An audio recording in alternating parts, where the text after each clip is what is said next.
Good. All right.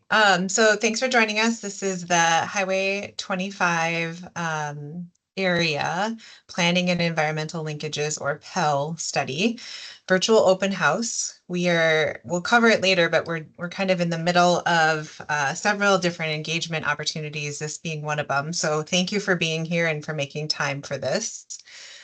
Our goal today is to just give a little recap. If you haven't been involved in what we're doing so far, give a little recap on what we're doing, but then really spend the majority of our time on reviewing alternatives and trying to get some input on the different alternatives that we're considering in this study. Then we'll talk about where we go next and some additional ways to contribute your thoughts and concerns.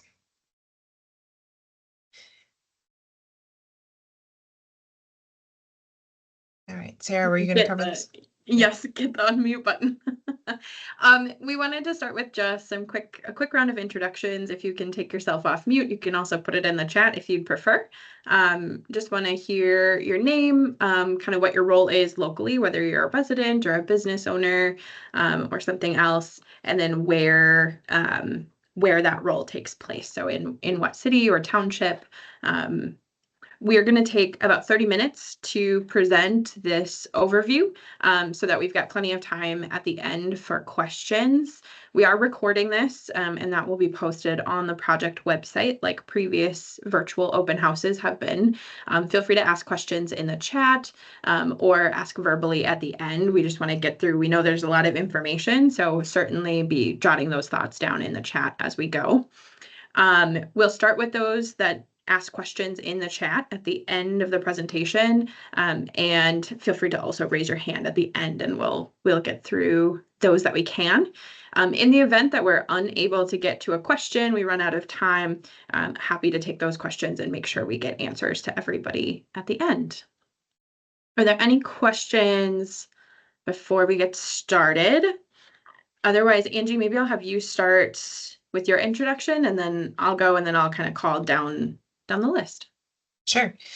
Yeah, I'm Angie Bursaw with Bolton and Mink. We're a consulting company that was hired by Sherburne and Wright counties to do this PEL study. Awesome. And I'm Sarah Swedberg, also with Bolton and Mink, one of our planners working on the PEL study as well. Andrew, I saw you were on. Do you want to introduce yourself?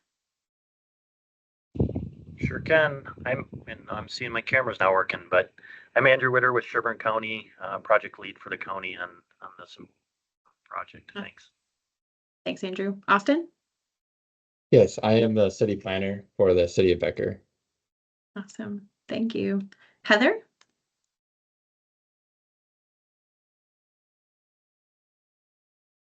If not, Carol? Hi, can you hear me? Yeah. Okay, my name is Carol. I am just a resident. I live in Big Lake Township, pretty close to the river. Awesome. Thanks for joining us. Barb?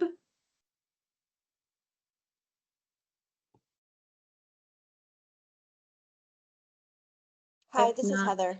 I'm back. I'm just a resident as well. I'm in Sleepy Hollow off 180th Avenue. Great. Thank you. Mike? Hi, Mike, resident in City of Monticello. Awesome. Thank you. Hannah? Good morning, everybody. My name is Hannah Klemek. I'm the city administrator for the city of Big Lake. Just continued interest, and I've been a part of this discussion for nearly 10 years. Thanks for joining us. Scott?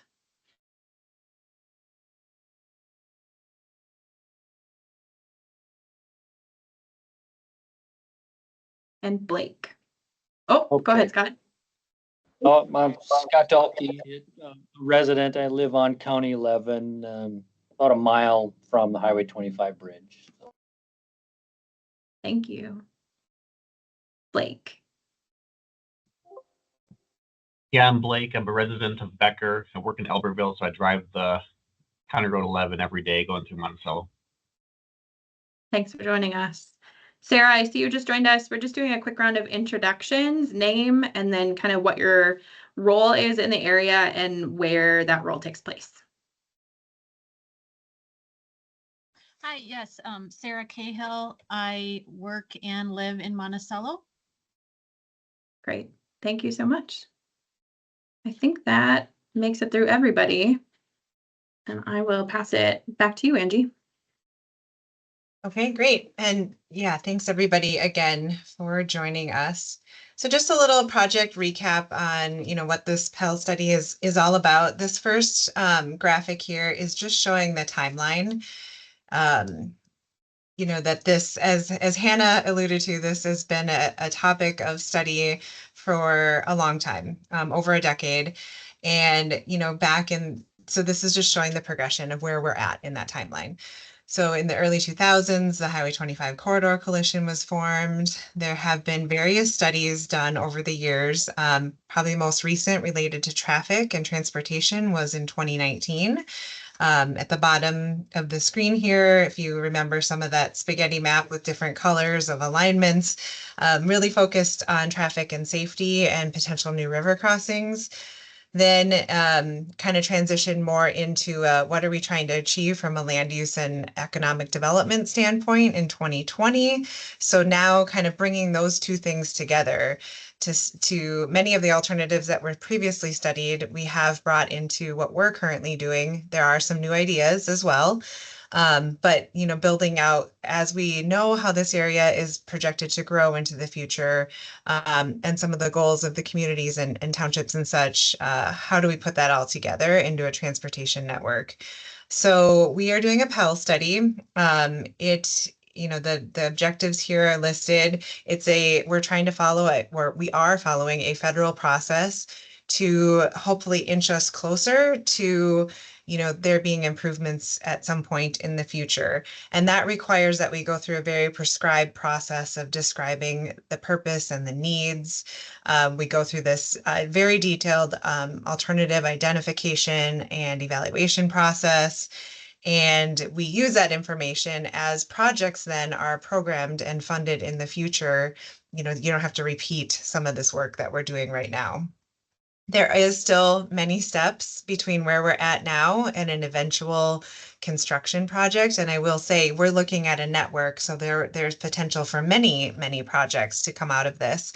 But there is still, quite a few steps between where we're at now and construction. But all of this is building at this point, which is great. It's not just a repeating a study to study. This is really building upon each other. So the next steps are I documented here with, you have to get funding, you have to go through a detailed environmental study for an individual project, and then move into detailed plans and eventually construction of improvements.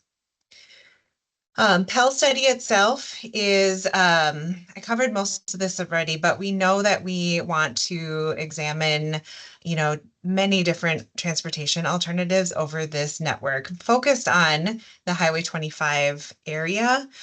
So Highway 25 itself, but also the surrounding transportation network between I-94 and Highway 10.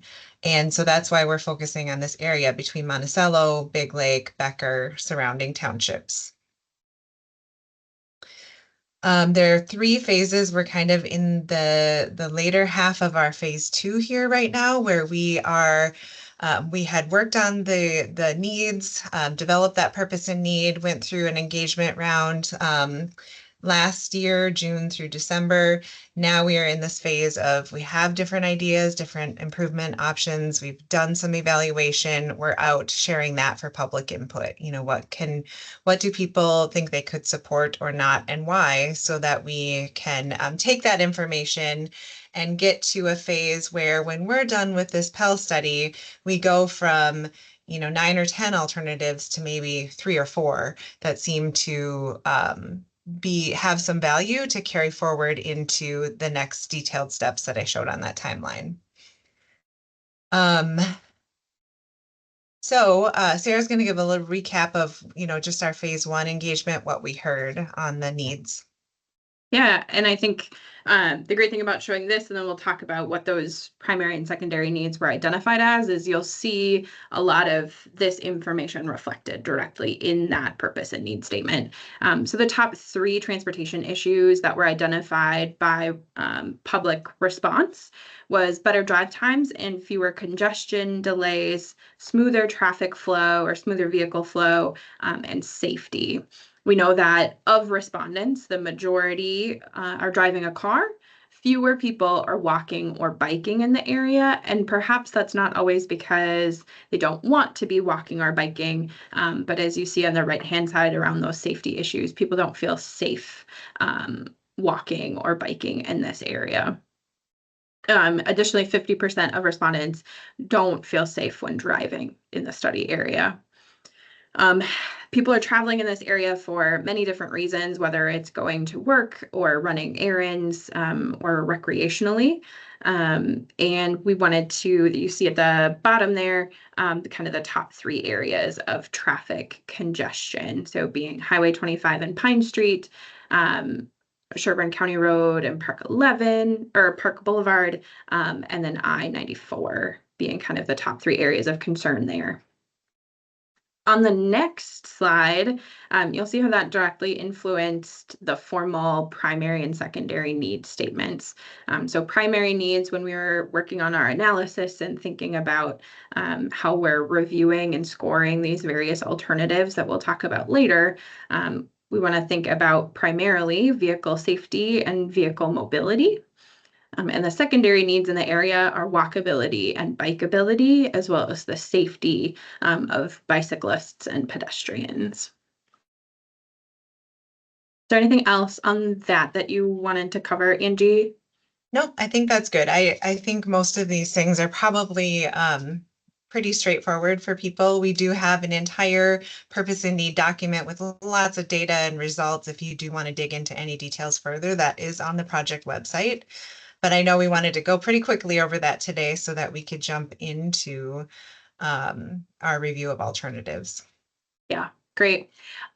I will say, as we enter into talking through these alternatives, the best way you can give feedback is, and kind of our broad question for everybody as we're going through this engagement phase right now, is which of these alternatives could you support and why?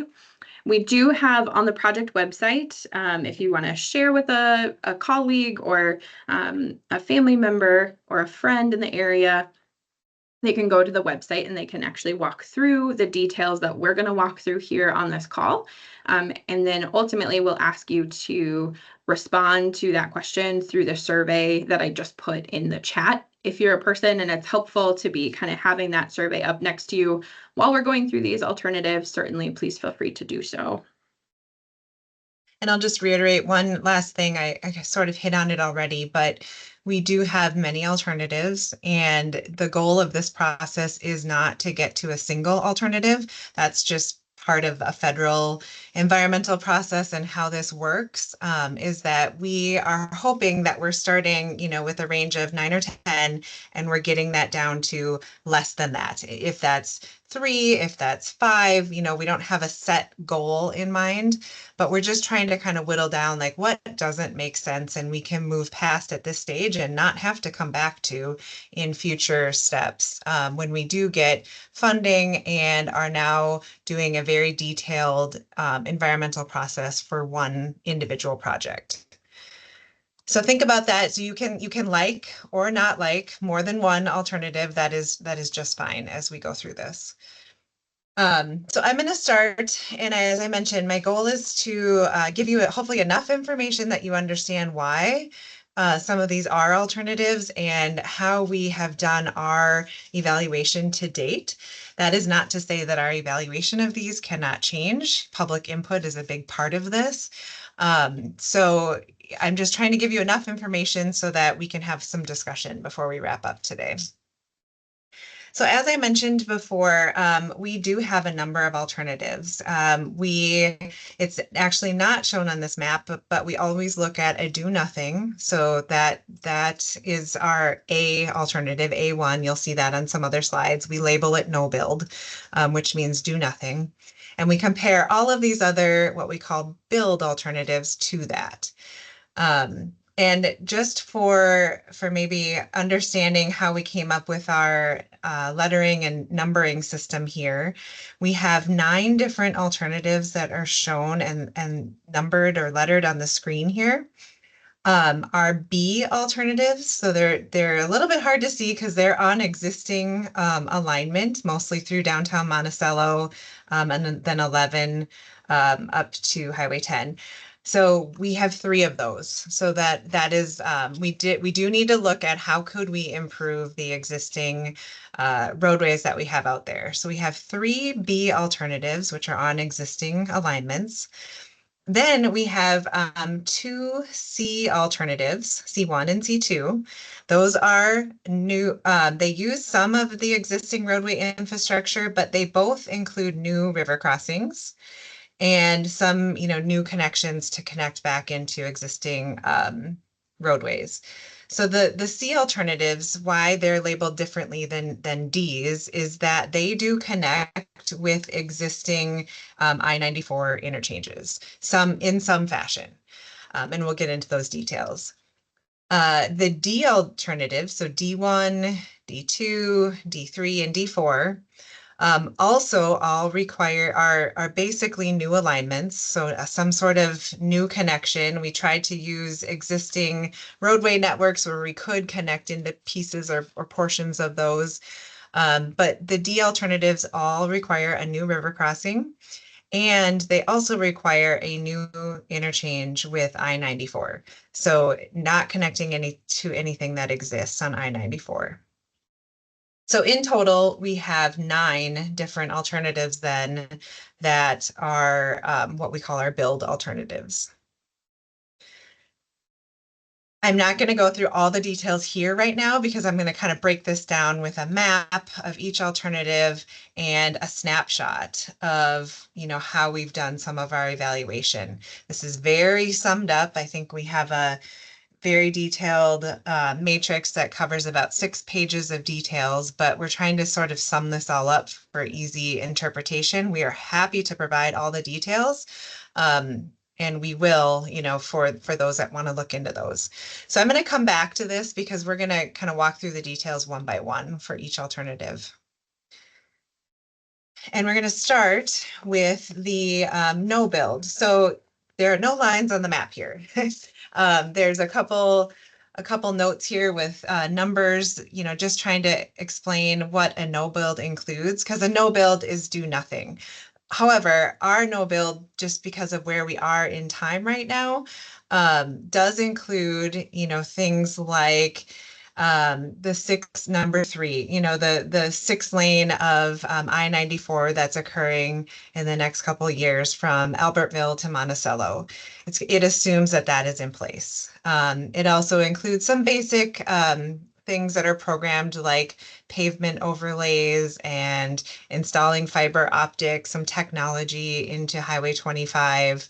It also includes an improvement on Highway 24, which is in a design phase right now in the Clearwater area, where it includes Highway 24 improvements from Wright County Road 7 to the south side of the Mississippi River Bridge. So it is adding some capacity and hopefully, better movements in that area. It does not include widening the river bridge in that area. So that was all built as a base assumption. You can see the evaluation results. You'll see this same kind of look on all of our slides here. For our area, Highway 25 and the surrounding network, this doesn't do much to address the needs that we've identified. The safety, we still would expect similar crashes due to congestion that is there. We would still expect similar congestion as you see today. With the difference being that congestion is likely to worsen because of the forecasted growth in this area is going to add more traffic volumes, traffic onto Highway 25 and the network. So basically what we see today as issues gets worse in the future if we don't do anything. And cost, I don't have anything on this slide because, obviously we're going to compare other costs back to this. So then I'll get into our first three alternatives here that are build alternatives, which are on existing alignment. So we needed to look, trying to be very fair in all of the range of alternatives we look at. What would happen if we were to widen Highway 25 through downtown Monticello over the river, and widen County Road 11 to 4 lanes between Highway 25 and 10. And so you can kind of see, I'm not going to read all of the different pieces of this, but you can see as you're scanning in the green box here, what this alternative includes. It includes widening to 6 lanes, that, widening County Road 11, some intersection improvements, either probably most likely a new interchange up in this location on Highway 10, and then some minor changes to the existing interchange at I-94 and Highway 25, and some improvements to this intersection at 11, 14, and 25. What I should have mentioned this earlier too when I had the big map up, but what this is showing is a general footprint. We are doing a planning level study, so we certainly do not have all the details figured out of just exactly how all of the lanes would look. And even in some areas where we know we could have an interchange, we've kind of drawn a couple different interchange options and drew an outline around those, because we're trying to be very conservative on what could be, because we're so early in this process. Future design details will narrow that in, figure out exactly what interchanges could look like and what those design details are. But we have enough information at this point to know that, from an evaluation standpoint, we see very little change actually with safety on this alternative, just because we are still moving a lot of traffic volume through a downtown area. Actually, the demand model is showing there's about 42,000 vehicles a day on Highway 25 through downtown Monticello. And the demand shows there would want to be upwards of 56,000 if we were to, give the capacity in this downtown area. So from a safety standpoint, it's a lot of traffic through an already congested downtown. And mobility, we can get it to, that does help by adding a lane, but that's very difficult for a downtown environment. And we still see some intersections, especially at 11 and 14 and Broadway and 25, that continue to have issues. From a walkability, bikeability standard, we did mark this one poor, just because of some things I've already mentioned. Downtown environments do have people wanting to walk across, along, and adding lanes can increase speeds. There's a lot of traffic through the downtown, and it really doesn't change what we call the fleet mix. So there's still expected to be a lot of trucks using this alignment if it were to be. So for that reason, we rated that poor. Cost, you can see that listed here, $240 to $275 million. It's still a lot of cost because we're expanding roadways. We are expanding, reconstructing, and expanding the existing river bridge to accommodate that. I'm going to keep moving just a little faster to make sure we don't run out of time. There's so many details here. I do want to tell you everything, but I'll try to be quick. The second alternative on the existing network is our what we call access control. So this one, we are trying to see, can we do something other than adding lanes? Can we keep the number of lanes we have, but maybe change how the movements occur through the downtown?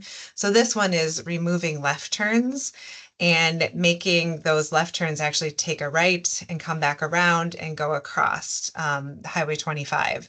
So it's just a movement and travel pattern change through the downtown. It does include all similar improvements I talked about here, expanding 11 to 4 lanes, interchange Highway 10, some intersection improvements at the interchange with I-94.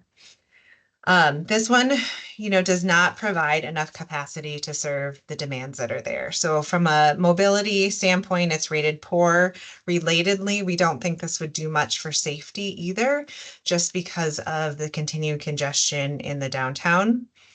Um, Same reason for rating it poor with walkability, bikeability. We're still pushing a lot of vehicular traffic on one roadway through the downtown.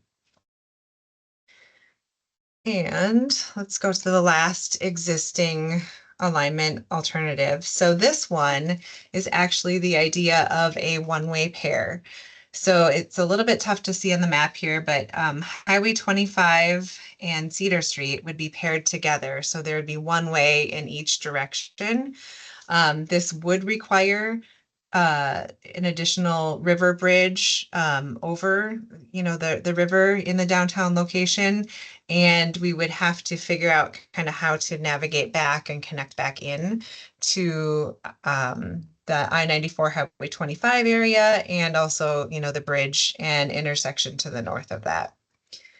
From a safety standpoint, we do see some safety improvements, fewer crashes overall anticipated. And from a mobility standpoint, we are able to, achieve what is considered acceptable operations. I think from a walkability and bikeability, there's still similar concerns about just traffic moving. It is now spread onto 2 roadways in a downtown rather than just one. But similarly, how does that work for people like walking and biking? A little lower cost than the other 2 alternatives at 145 to 175 million. And I did mention already would require that new bridge. So now we start to shift to alternatives that are moving away from the downtown and do include a new river crossing. So the first one is it connects in with Fenning Avenue, or also known as County Road 8, which does have an interchange with I-94. And you can see this alignment here, connecting in, crossing the river. Obviously some challenges with how do you pick a spot to cross the river with the river itself and the natural environment, but also the built environment on either side.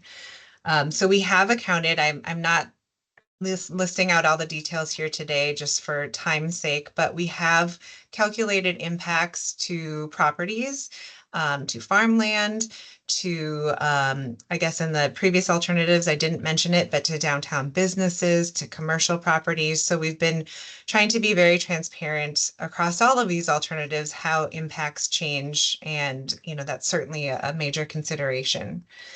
So this alternative would realign and extend Fenning Avenue north from Broadway across the river, connect to US 10 at a new grade separated interchange near the County Road 81 area. And it would, just have some minor improvements to I-94 interchange as well.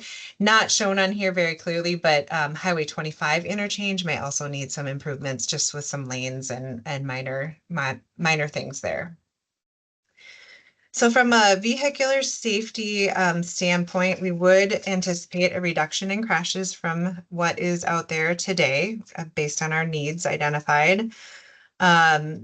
From an operation standpoint, this one works fairly well. There are some movements that we're still kind of tracking, some individual movements at different intersections, but overall this works pretty acceptably. All of our C and D alternatives, the new alignment alternatives, actually improve travel time reliability. So how predictable is it to make a trip through this area? They all improve that. And this one was one of 3 or 4 that came to the top of our list on being attractive for freight.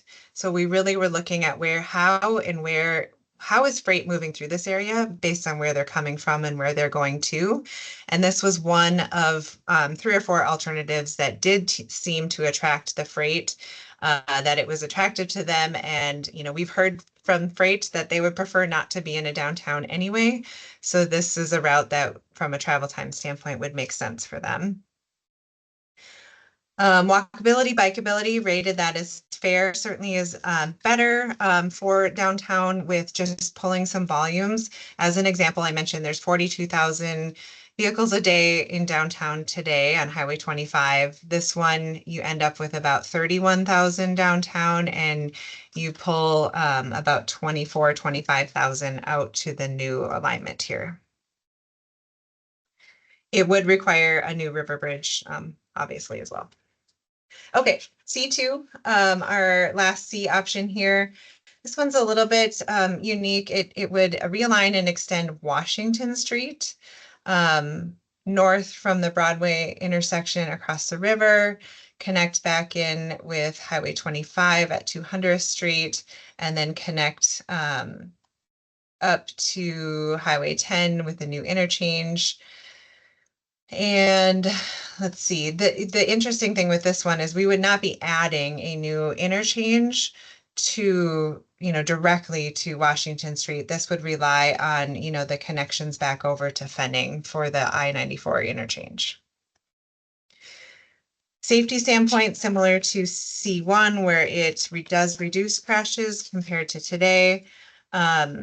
This is one of several that kind of rose to the top on having the fastest, what we call a Z path for what we are seeing that regional traffic is wanting to do between I-94 and Highway 10, that, that they're trying to make the quickest trip between those two regional corridors.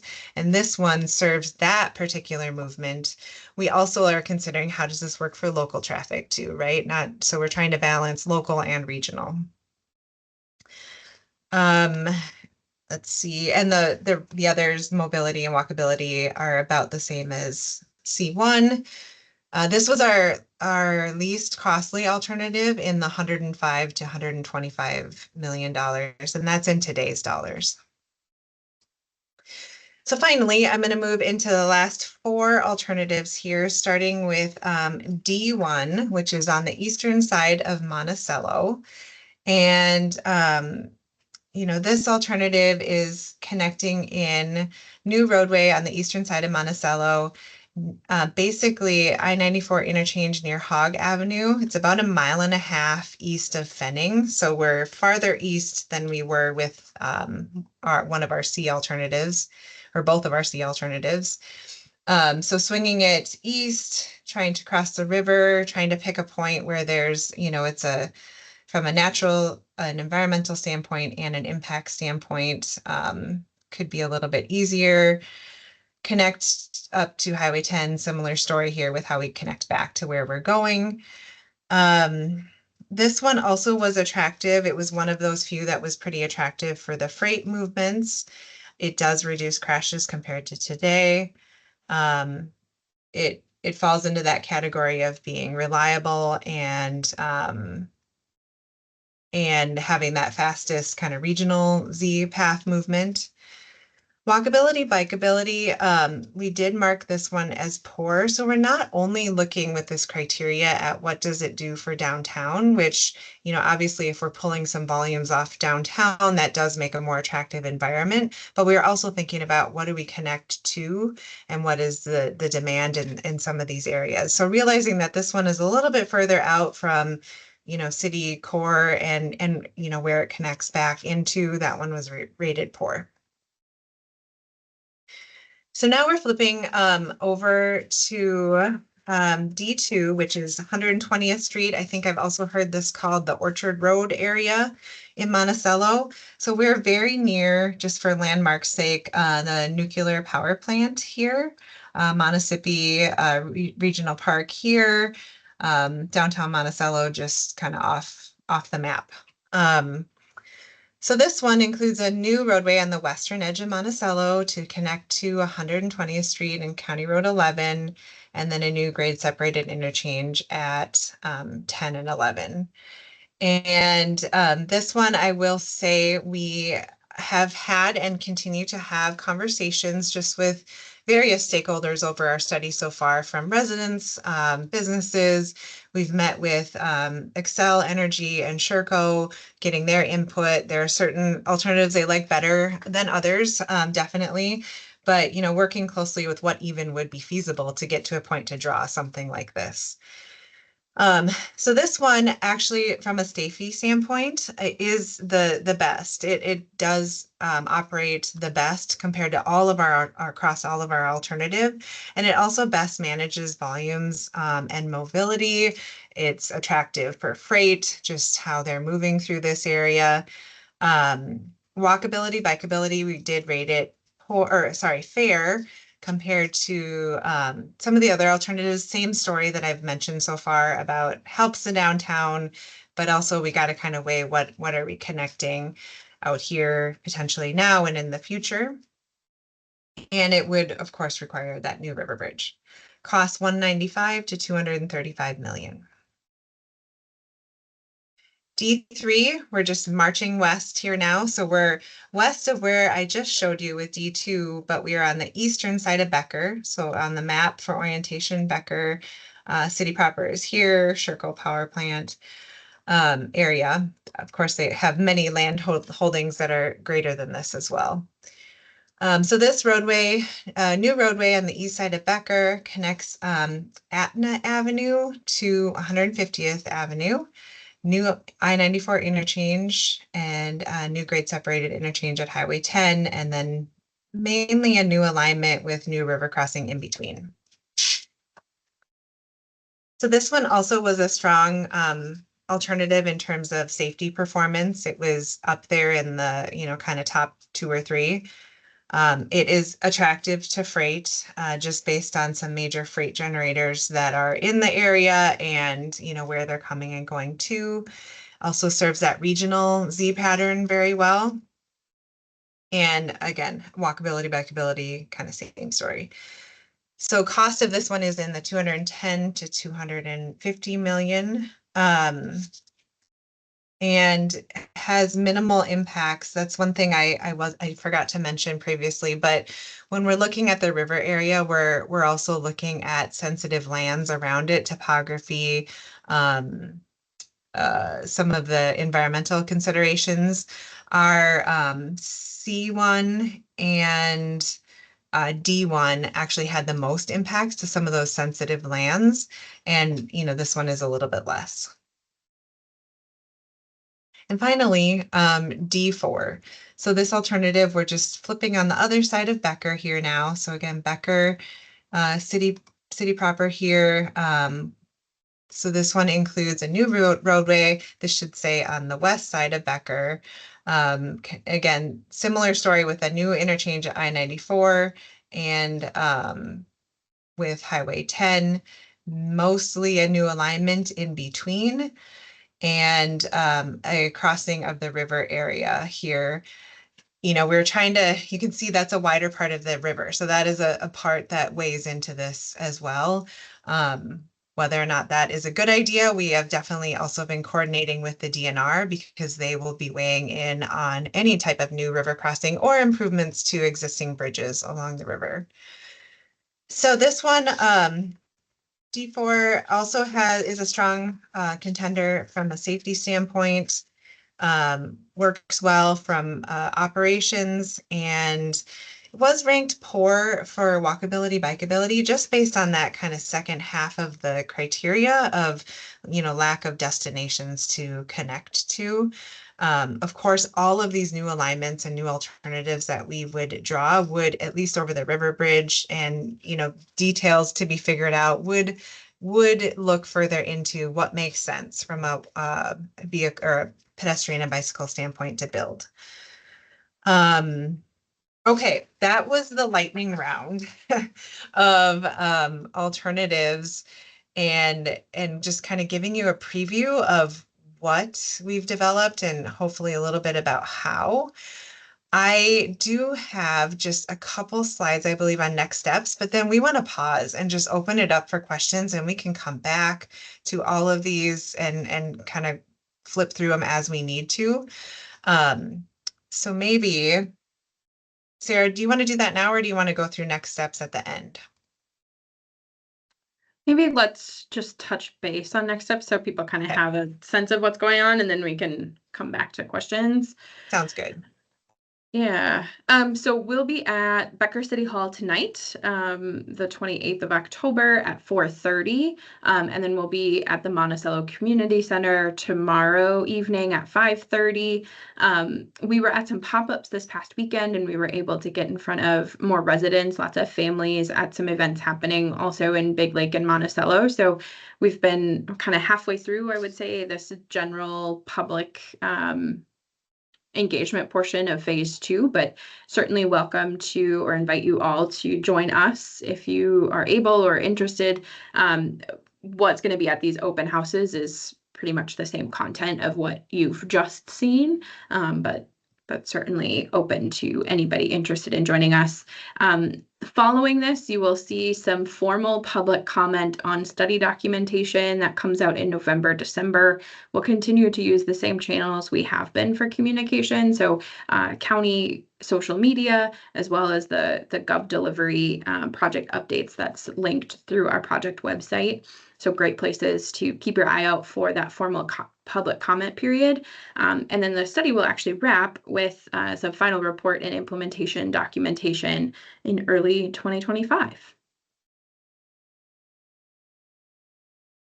Great. Well, we are happy. I'm sure you have questions. So I would love to just kind of pause and see who wants to jump in with questions. You can either just unmute, or if we have a few at a time, we'll maybe just have you raise your hand and we'll take you one at a time.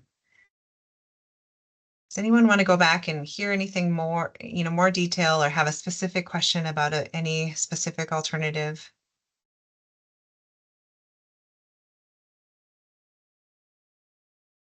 Blake. So I guess not so much a question as more of a comment. I think the biggest benefit to Monticello will be to get that freight traffic out of downtown area. And in my experience with driving the road every day, even on weekends and everything too, option D2 and D3 is going to put that freight traffic right where it needs to be in the Becker Industrial Park with Bonco landfill, with the Northern Meadows Recycling, and Liberty Paper, and you got TJ Potter Trucking up there. So just a comment, I guess, in terms of, in my estimation, those also don't impact as many residencies and current businesses, et cetera, et cetera.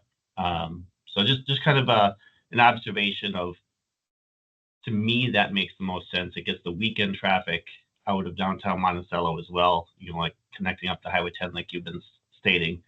If it wasn't one of those two, C1 or D1 makes the most sense if it was to be on that side of town. C2 to me does not make sense because you're not connecting 94 very easily. So that's just my 2 cents. And then D4, in my own opinion, is just too far out. But that's me. So thanks for letting me have my input. Yeah, that's great. Yeah, thank you so much. And I just wanted, I appreciate the input, and I also wanted to kind of just say it because you brought up the freight. When we were seeing from even the data analysis, you're kind of spot on with D2 and D3 seem to attract the most freight, but also C1 and D1. And so I think that, part of it is that land use that you're mentioning, some of those big freight generators in the D2, D3 area. And I think the other story to this, at least what we were seeing from the data, was, just pulling it a little bit away from the downtown and this County Road 11 corridor, that if we get the C1, D1, D2, D3, that works pretty well. So you're spot on. Thanks for your input. Mike, I see your hand up. Yeah, I just want to reiterate what Blake said. I completely agree with everything he said and how he laid it out, I think that that's exactly what I was thinking as well. For what I feel makes the most sense to get people around town, and much of that traffic, because I drive through there every day. It's just traffic passing through that corridor, as we all know, and it completely bottlenecks all of that. And I think I personally like the D2, D3 option. It's the best from what I've seen today. Thank you. Thanks.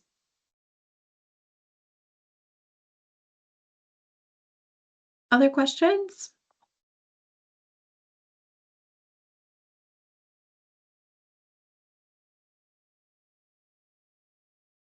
We're a quiet group today.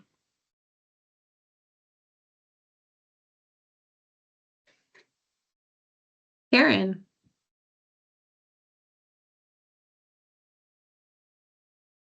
You might have to unmute yourself, Karen.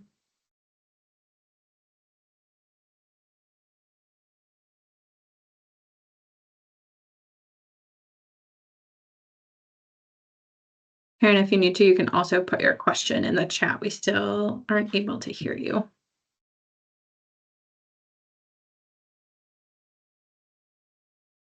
I think Scott had unmuted as Yeah, well. There we yeah, go. Scott, do you want to go ahead? Yeah, definitely D2 would be my preference. D3 would be second. Yeah, I don't getting the to serve all the industrial stuff up in Becker is going to be a key to making this really function as best it can. Question on the D2 one, where it comes, there's a little crossover from County 11 up to that street. Is that would that be in an at grade, or would that be an overpass, or Yeah, yep, what we're thinking. intersections you propose for that? Yeah, we're thinking at grade at this point, just even with the footprint that we've drawn there.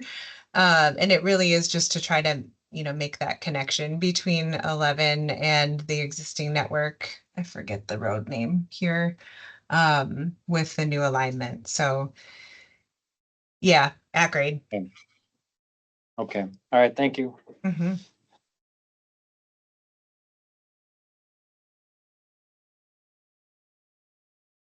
See, Sarah in the chat says, I feel D1 and C1 will offer a better option for those traveling between Big Lake and Monticello.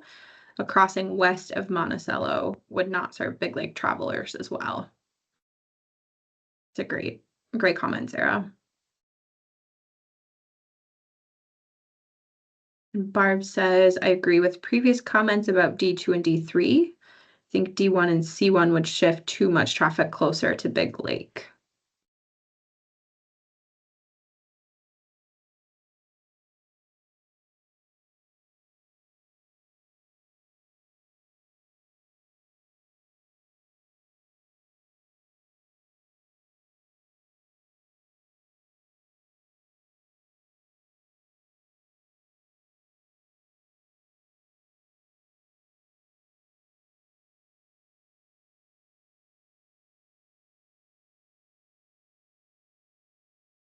Scott? Would you be able to expand a little bit more on discussions with Excel? They own all this property along the river.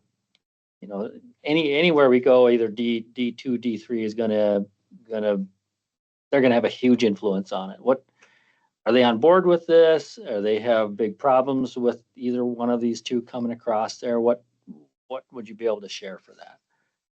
Yeah, we did spend some time with, as I mentioned, both Excel and then Sureco, and just because you're right, Excel owns it has a lot of land holdings on both sides of the river, and particularly with the nuclear plant itself, it does feel like we're landing in a place with this D2 alignment that generally works pretty well. There's some things we of course need to work out, but that's okay from their current operations. I do think there's still some consideration and discussion amongst Excel across its holdings itself on, what there are impacts with some of the alternatives, both D3, D4, in particular with their land holdings and solar and, some of the things that they're transitioning into other ways of energy production. So we're waiting on some additional input on what they like, don't like, is there flexibility on those in particular.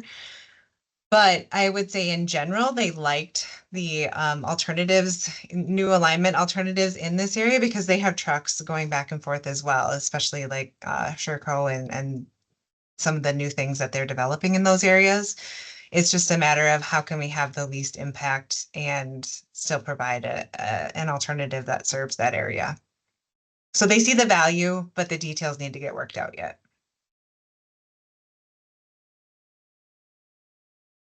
Great. Barbara asked a question in the chat. It appears that D2 through D4, and I'll actually amend your question slightly, Barb. It's D1 through D4 that would all require new I-94 intersections. So her question is, aren't there existing intersections or bridges in that area that could be used? So there's I'll answer this in a couple ways. So when we look at adding a new I-94 interchange, it has to meet certain criteria on spacing from other interchanges and or things like there's a rest area in this area that has on and off ramps. There has to be certain spacing met, and we have met that with all of the alternatives that we have drawn. So that means that the interchanges that are shown that do exist out here, and yes, there are a few, they are beyond a mile, in some cases even 2 miles between where we have shown in particular D2, 3, and 4. So yes, they're not quite in the right locations to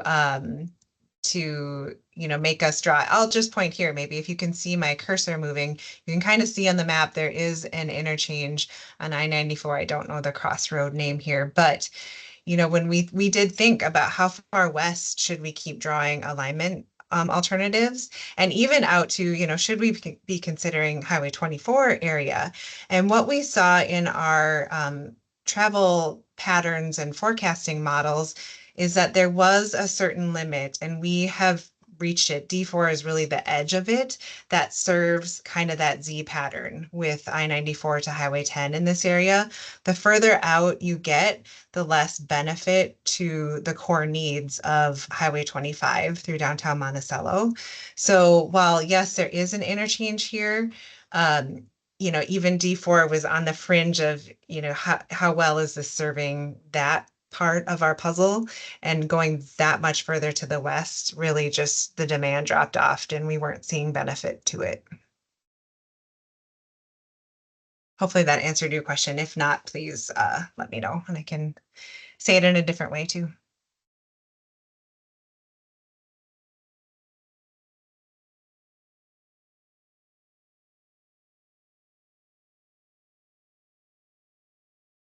Any other questions? Scott? Can I ask another question about DNR as far as Mississippi River? Yeah. Is there, yes, wild scenic, I think this is all wild scenic river Correct. corridor still, right? Yep. Is their approach or opinion of a crossing, at any of these locations going to be equal, or is there some that are significantly going to be more challenging than others as far as getting the environmental approvals to do that?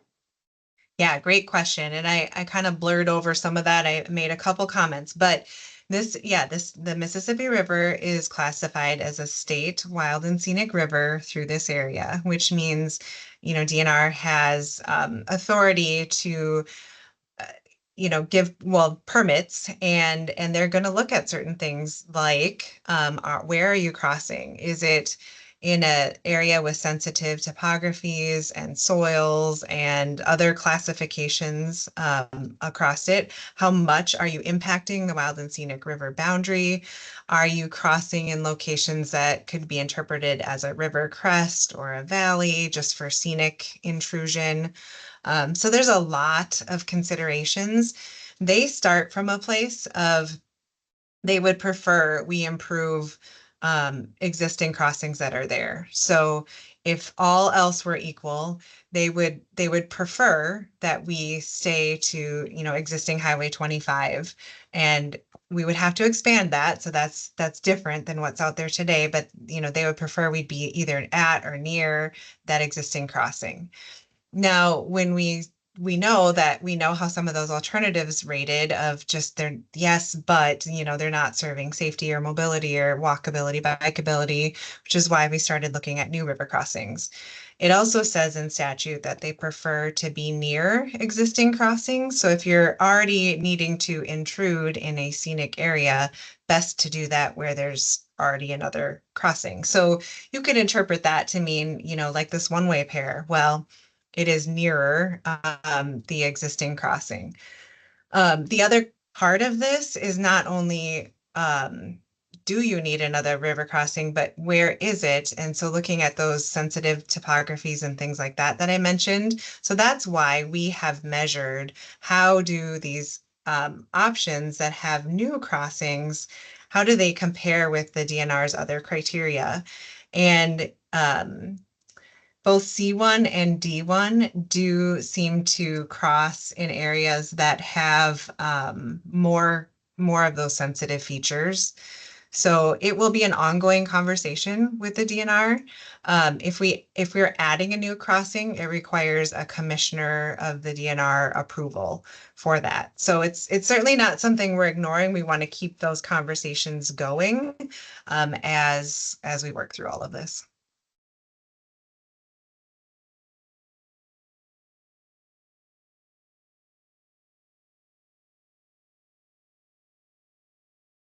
Any other questions?